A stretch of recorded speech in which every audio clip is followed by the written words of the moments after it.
حضور امام اہل سنت رضی اللہ تعالیٰ نے فتح رضویہ کے اندر اس بات کو بھی ذکر کیا ہے کہ ایک دفعہ حضور سیدنا غوث پاک رضی اللہ تعالیٰ مدینہ منورہ میں حاضر ہوئے، اور اس وقت بہت سارے لوگ تھے، تقریباً کہے جاتے ہیں کہ 50,000 لوگوں کے آس پاس اس وقت مجمع تھا مدینہ منورہ کے اوپر، اور وہاں پر مدینہ منورہ کے اندر حاضر ہو کر کے سب لوگ سلام عرض کرتے ہیں،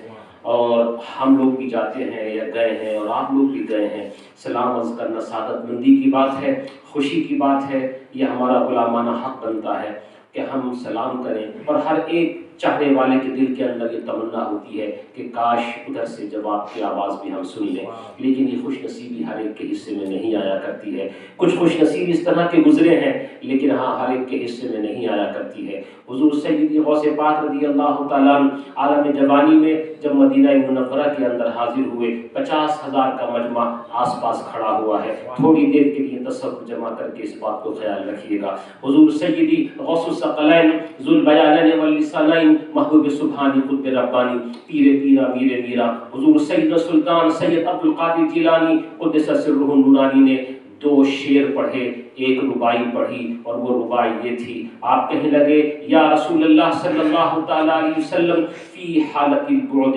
روحی کنت ارسلھا، یا رسول اللہ صلی اللہ علیہ وسلم جب میں دور ہوا کرتا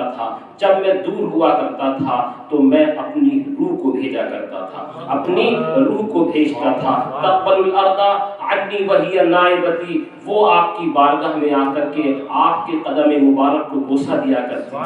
مگر وہ میں نہیں ہوتا تھا، میری طرف سے وہ چوما کرتی تھی۔ جب میں دور ہوتا تھا وفی حالت البعد روحی کنت ارسلھا تقبل الارض عنی وہی نائبتی وہذہ دولت الاشباح قد حضرت فامدد یمینک کی تحظ بہا شفتی، یا رسول اللہ اب صرف میں نے اپنی روح کو نہیں بھیجا ہے بلکہ میں خود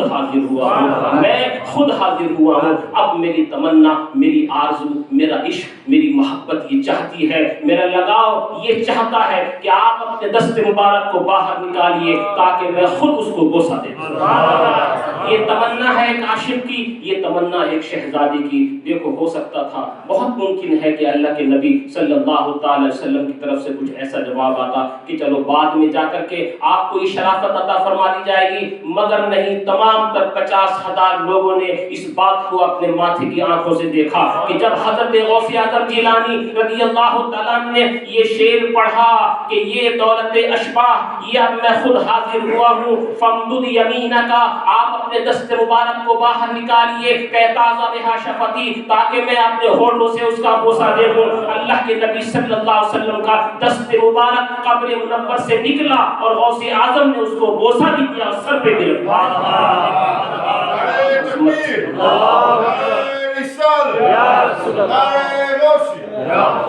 حضور سیدی غوث اعظم دستگیر رضی اللہ تعالیٰ واقعی میں یہ جیسے ابھی ذکر فرما رہے تھے نا نبی کریم صلی اللہ تعالیٰ علیہ وسلم کہ آپ سارے نبیوں کو معجزے دے کر کے بھیجا گیا، مگر میرے نبی کو معجزہ بنا کر کے بھیجا گیا۔ میرے نبی صلی اللہ علیہ وسلم کے معجزات کی کوئی حد نہیں ہے، اور کیونکہ اللہ نے غوث اعظم جیلانی کو اپنے حبیب کے صفات کا مظہر بنایا ہے، اس لیے غوث اعظم کی کرامتوں کی بھی کوئی حد نہیں ہے۔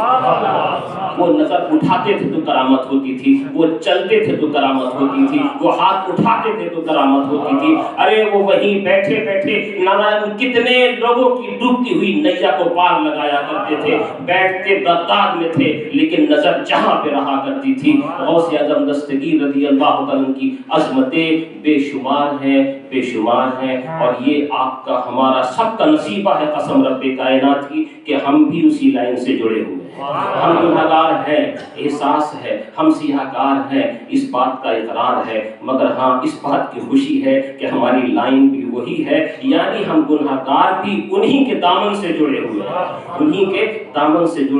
ہیں، اور جب دامن سے جڑے ہیں تو انشاءاللہ ضرور بیڑا پار ہمارا بھی ہو جائے گا۔